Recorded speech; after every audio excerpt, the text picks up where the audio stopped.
26 in the Lok Sabha today, unveiling several significant reforms in the nation's taxation system. She announced that the Income Tax Act 2025 will come into force from April 1, 2026, replacing the six-decade-old 1961 Income Tax Act. The new legislation, completed in record time, aims to simplify direct tax laws without altering existing tax rates, making it revenue neutral. The Finance Minister highlighted that the rules and tax return forms under the new law will be notified shortly, giving taxpayers adequate time to familiarize themselves with the requirements. Notably, the forms have been redesigned in order to ensure that ordinary citizens can comply with ease. The 2025 Income Tax Act reduces the volume of tax and the number of sections by about 50% compared to the previous law, removing ambiguities and reducing the scope for litigation. A major reform under the new legislation is the simplification of the tax timeline, eliminating the distinction between the assessment year and the previous year and introducing a single tax year framework. Taxpayers will also be allowed to claim TDS refunds even if income tax returns are filed after deadlines without facing any penal charges. I now present my proposals on direct taxes. New Income Tax Act. In July 2024, I announced a comprehensive review of the Income Tax Act 1961. This was completed in a record time, and the Income Tax Act 2025 will come into effect from 1st April 2026.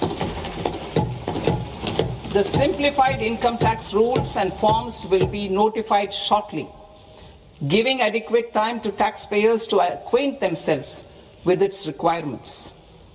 The forms have been redesigned such that ordinary citizens can comply without difficulty. Ease of living.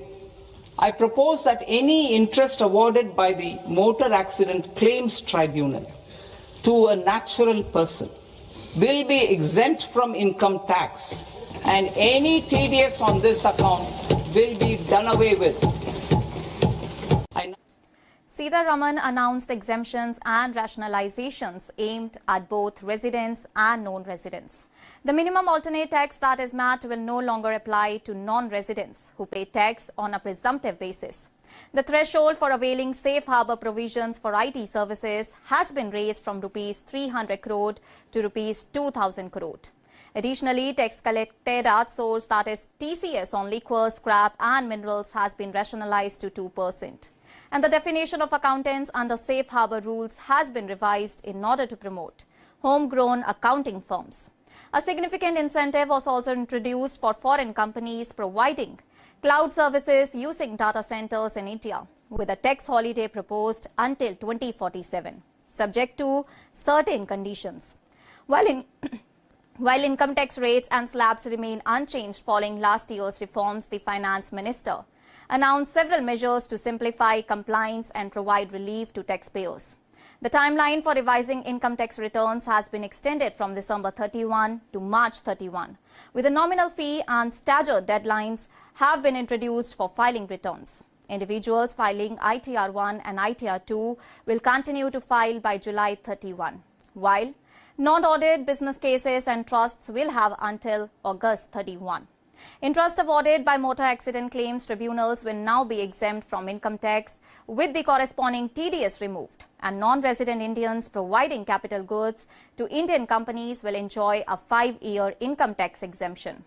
In order to ease compliance further, TCS rates have been reduced on overseas tour packages from 5% and 20% to 2%, with no minimum amount, and on education and medical expenses under the liberalized remittance scheme from 5% to 2%. Well, a new rule-based automated system will also allow small taxpayers to obtain a lower or nil deduction certificate without filing an application with the assessing officer. And taxpayers holding securities in multiple companies will be able to submit Form 15G or 15H directly to depositories, which will forward it to the respective companies. And on the securities front, the Finance Minister proposed increasing the securities transaction tax on futures from 0.02% to 0.05% and on options from 0.01% to 0.115%. Well, overall, the budget emphasizes simplifying tax compliance, promoting ease of doing business, supporting homegrown enterprises, and providing targeted relief to both residents and non-residents, while maintaining the existing tax structure. That's all for now. Stay tuned to the Savera for more updates. Do like, comment, and subscribe to the channel.